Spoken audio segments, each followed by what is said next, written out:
This is KGW News at Sunrise. Well, a very good morning to you. Thanks for getting up with us on this Sunday morning. I am Tim Gordon. This morning on Sunrise, we are live at the finish line for the 45th annual Shamrock Run. Let's get you out there right now. Yeah, there you see the finish line, and workers kind of getting things ready there at 7 a.m. The race is set to begin this morning at 8:55. Now, the run is also expected to draw up to 20,000 runners, along with thousands of spectators as well. And major road closures just began at 7 a.m. for the Shamrock. We're going to tell you what you can expect there in just a few minutes as we gear up for the big Shamrock Run this morning. Live down there along the Portland waterfront in the starting and finish line.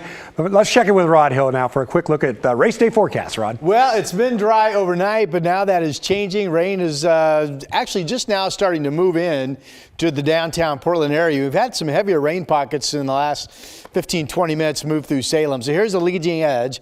Beaverton wet, downtown Portland now starting to get into some rain that will pick up. This is all moving up to the north. It's not going to be a steady rain race or a steady rain Sunday, but we will see occasional shots of rain come from south to north up through us during the day today. Right now, early morning look, of course, we changed the clocks forward last night, so it's not daylight yet.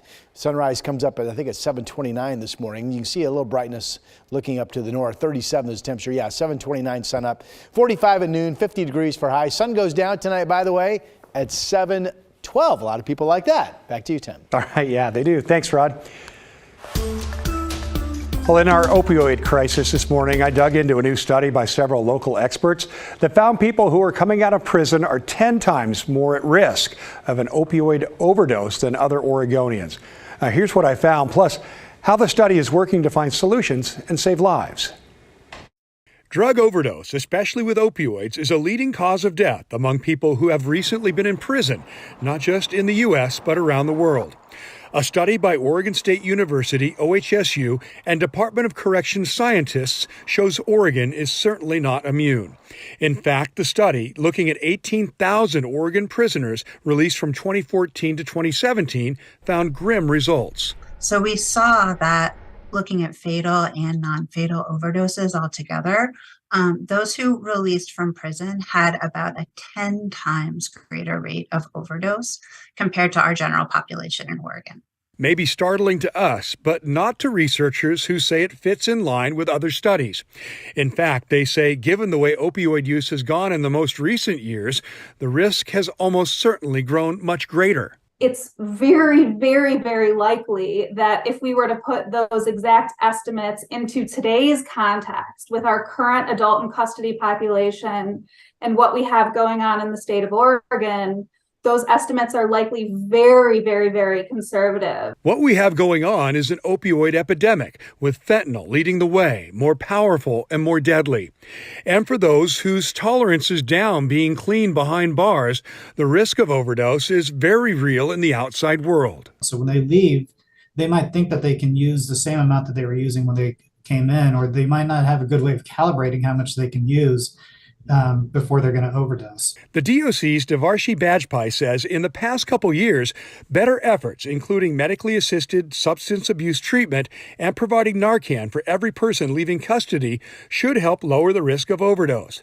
Researchers say their findings show more needs to be done to help those at risk with treatment and life-saving antidotes. So we need to make Narcan freely available in hospitals and libraries and community settings where people can take some without fear of being stigmatized, without having to pay for it.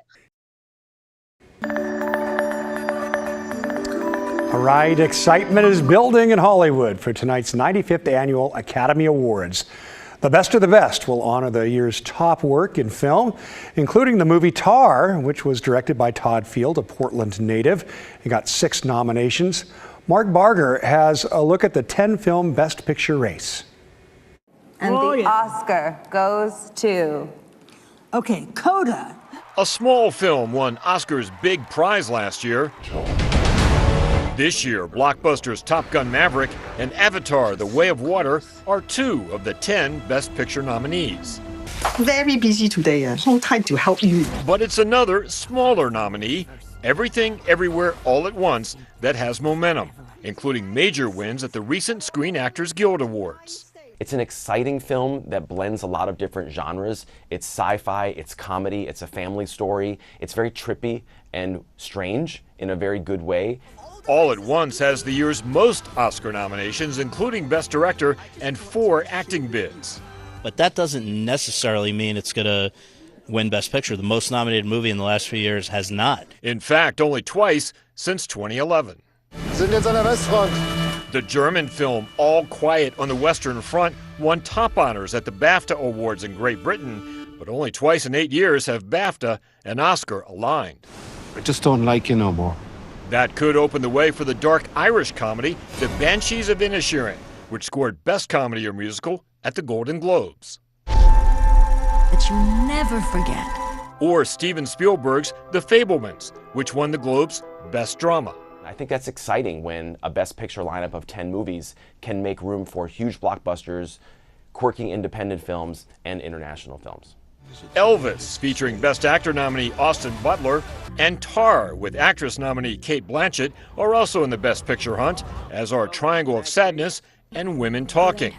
After the Oscars moment last year that had everyone talking, the show's producers are braced for anything. You have to be ready for what may transpire that you didn't plan. Hollywood's planning on a big night. Mark Barker, NBC News. Yeah, and hopefully no slap fest.